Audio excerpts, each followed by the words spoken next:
హతో వా ప్రాప్స్యసి స్వర్గం జిత్వా వా భోక్ష్యసే మహీం. ఇప్పుడు కర్మఫల సిద్ధాంతానికి వచ్చాడు, మూడవ సిద్ధాంతానికి వచ్చాడు కృష్ణుడు భగవద్గీతలో. హతో వా ప్రాప్స్యసి స్వర్గం, నువ్వు చనిపోయావనుకో, యుద్ధంలో చచ్చిపోయావనుకో, అంటే ధర్మయుద్ధం చేస్తూ చచ్చిపోయావనుకో, నువ్వు స్వర్గానికి వెళ్తావు.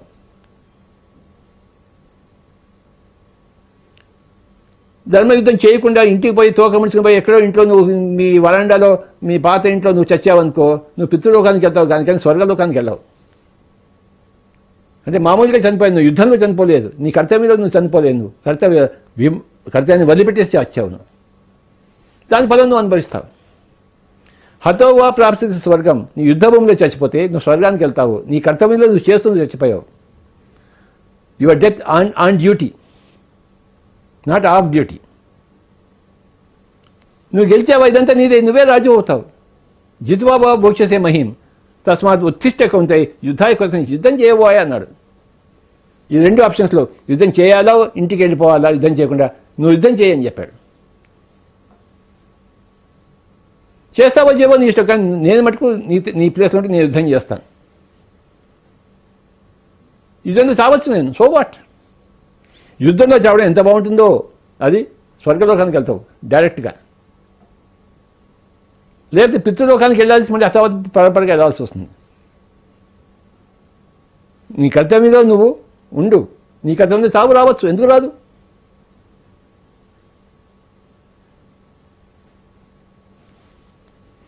కనుక హతో వా ప్రాప్స్యసి స్వర్గం జిత్వా వా భోక్ష్యసే మహీం తస్మాత్ ఉత్తిష్ట కౌంతేయ యుద్ధాయ కృత నిశ్చయ అన్నప్పుడు కర్మ సిద్ధాంతం, కర్మఫల సిద్ధాంతం వివరిస్తున్నాడు శ్రీకృష్ణుడు. నా జాయితే మిళితే అన్నప్పుడు ఆత్మ సిద్ధాంతం గురించి, బహూని మే జన్మాని తవచార్జున అన్నప్పుడు పునర్జన్మ సిద్ధాంతం గురించి, హతో వా ప్రాప్స్యసి అన్న ఈ శ్లోకంలో కర్మఫల సిద్ధాంతం గురించి చెప్తున్నాడు.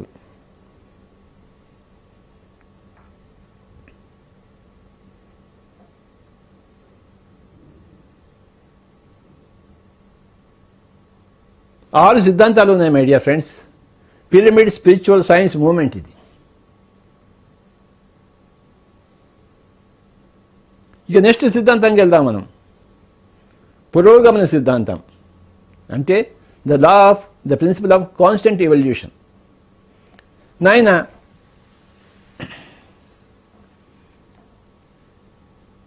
ఈ ఆత్మ పదార్థం ఎలాంటిదంటే, ఈ భూలోక యాత్ర ఎలాంటిదంటే, భూలోక యాత్రలు లేనప్పుడు కూడాను, ఆత్మలోకాల్లో ఉన్నప్పుడు కూడాను ఎలాంటిదంటే ఎప్పుడు పురోగమనంలోనే ఉంటుంది. ఆత్మకు ఎప్పుడు తిరోగమనం లేదు.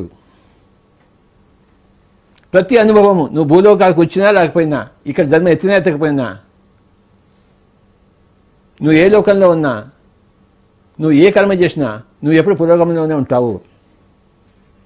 ఆత్మ పదార్థానికి తిరోగమనం ఎక్కడా లేదు. ఎప్పుడు ఏ నుంచి బీకి, బి నుంచి సికి, సి నుంచి డీకి వెళ్తూనే ఉంటుంది, ప్రయాణం చేస్తూనే ఉంటుంది. తనదైన స్టైల్లో, తనదైన పేస్లో, తనదైన రీతిలో, తనదైన మూసలో.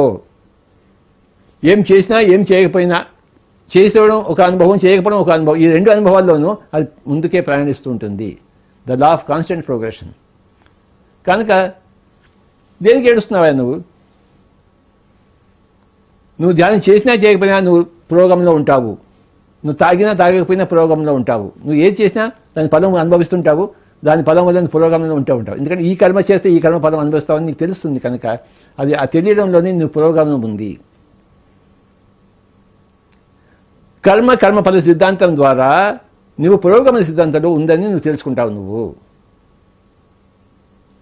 Failure is the stepping stone for success అని తెలుసుకుంటావు. There is no failure. If the failure is a stepping stone for success, where is the failure?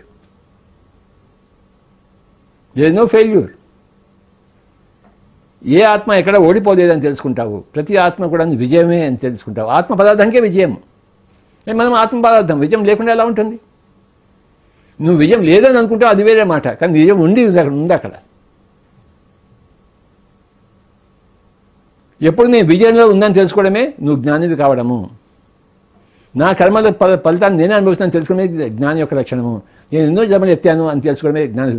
నేను ఆత్మ పదార్థం తెలుసుకోవడమే జ్ఞానము.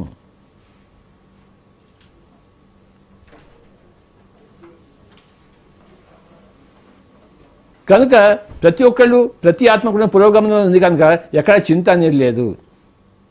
పక్క వాళ్ళ గురించి చింత లేదు, నీ గురించి నీకు చింత లేదు. వాడు ముందుకెళ్తున్నావు, నువ్వు ముందుకెళ్తున్నావు. వాడు నీ శత్రువైనా వాడు నీకు ముందుకెళ్తున్నాడు, నీ మిత్రుడు నీ ముందుకెళ్తున్నాడు, నీ శత్రువు కూడా ముందుకెళ్తున్నాడు. అందరూ ముందుకెళ్తున్నారు. ఎవరు ముందుకెళ్తున్నారు లేదు.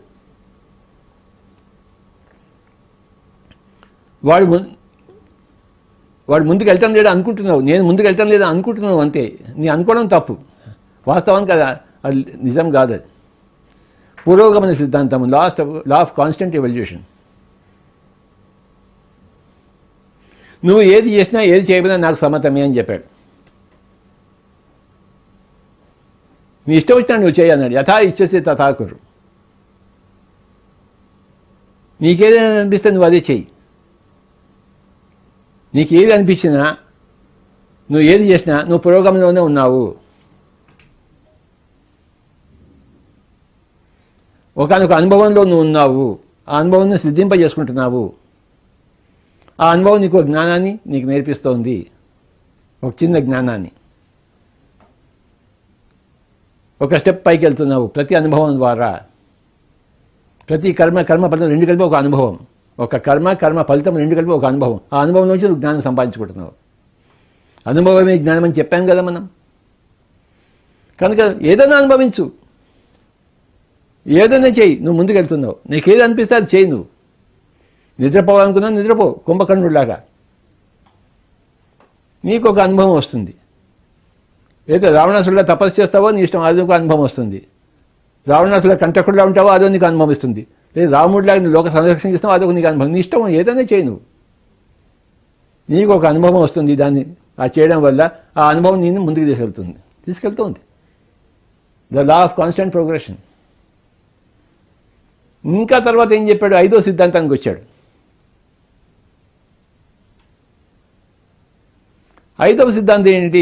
యోగ సిద్ధాంతము. The law of the principle of rapid evolution. ఓహో, నువ్వు తొందరగా పైకి వెళ్ళాలనుకున్నావా? అది కూడా నీకు సిద్ధాంతం ఉంది. నువ్వు యోగివికా అన్నాడు. యోగ సిద్ధాంతం గురించి చెప్పాడు. తపస్విభ్యోధికో యోగి, జ్ఞానిభ్యోపి మతోధిక, కర్మేభ్యచ్చాదికో యోగి, తస్మాత్ యోగి భవ అర్జున. అర్జున, ఒకనొక తాపసి కన్నా యోగి ఎక్కువ, ఒకనొక పండితుడి కన్నా యోగి ఎక్కువ, ఒకనొక కర్మిష్టి కన్నా యోగి ఎక్కువ. నువ్వు యోగివి కాదు ఆయన అన్నాడు. యోగ సిద్ధాంతం చెప్పాడు. మెడిటేషన్ చేయమని చెప్పాడు. తస్మాత్ యోగి భవ అర్జున. నువ్వు యోగివి కాదు ఆయన, అప్పుడు 5వ సిద్ధాంతం ఉంటావు. నీ ర్యాపిడ్ ఎవల్యూషన్ వస్తుంది. ఇంకా స్పీడ్గా పరిగెత్తుతున్నావు. పీటీ ఉషా అవుతావు నువ్వు.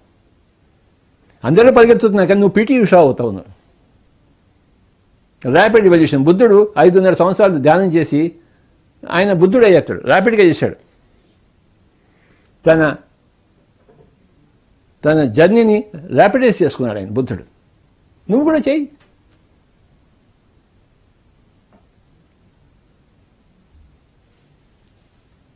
యోగివికా నాయన అన్నాడు. ఆ యోగం అంటే ఏంటో పతంజలి చెప్పాడు. నువ్వు కూడా యోగివికా. యోగి అయినవాడు యోగం గురించి చెప్తాడు. పతంజలి యోగం గురించి చెప్పాడు. నువ్వు కూడా యోగివికా. నువ్వు కూడా పతంజలి అవుతావు. నువ్వు కూడా అడ్వాన్స్ అవుతావు. ర్యాపిడైజ్ చేసుకుంటావు. నువ్వు కూడా పీటీ ఉషా అవుతావు. పరిగెత్తడంలో పీటీ ఉషా. బాగా ధ్యానం చేయబోయ్ అన్నాడు కృష్ణుడు అర్జునుడితో. ఇప్పుడు ఏం చెప్పాడు? 5వ సిద్ధాంతంలోకి వచ్చాడు. యోగ సిద్ధాంతం. నువ్వు యోగివికా అని ఎవడు చెప్పాడు? యోగీశ్వరుడు చెప్పాడు. కృష్ణుడు ఎవడు? యోగేశ్వరుడు. ఎత్ర యోగేశ్వర కృష్ణ ఎత్ర పార్థో ధనుధర తత్ర శ్రీ విజయో భూతిర్ ధ్రువ నీతిర్ మతిర్ మమ. ఎక్కడ యోగేశ్వరుడైన కృష్ణుడు ఉన్నాడో, ఎక్కడ ధనుర్ధారి అయిన పార్థుడు ఉన్నాడో అక్కడ చతుర్విధ పురుషార్థాలు ఉంటాయని చెప్పాడు సంజయుడు ధృతరాష్ట్రుడితో.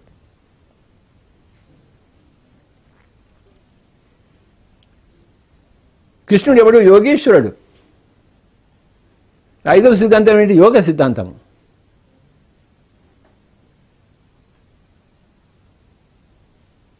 నువ్వు కూర్చో, కళ్ళు రెండు మూసుకో, శ్వాస మీద ధ్యాస పెట్టు, చిత్త వృత్తి నిరోధం చేయి. నువ్వు మూఢకం తెచ్చుకుంటుంది. నువ్వు అన్ని జన్మలు చూస్తావు. నువ్వు అన్ని లోకాలు తిరుగుతావు. నువ్వు యోగివి కావోయ్ అన్నాడు. తస్మాత్ యోగి భవార్జున. పిఎస్ఎస్ఎం ఏం చేస్తుంది? అందరికీ యోగం నేర్పిస్తోంది, ధ్యానం నేర్పిస్తోంది, అందరినీ ర్యాపిడైజ్ చేస్తోంది. ఈ పిఎస్ఎస్ఎం రాని వాళ్ళు కూడా ప్రోగ్రెస్ అవుతున్నారు పురోగమన సిద్ధాంతం ప్రకారం. కానీ ఇక్కడికి వచ్చిన వాళ్ళు ఇంకా తొందరగా పురోగమనం చెందుతున్నారు. పిఎస్ఎస్ఎంలో రాని వాళ్ళు నడకలో ఉంటే పిఎస్ఎస్ఎంలో ఉన్నవాళ్ళు పీటీ ఉషాలు అవుతున్నారు.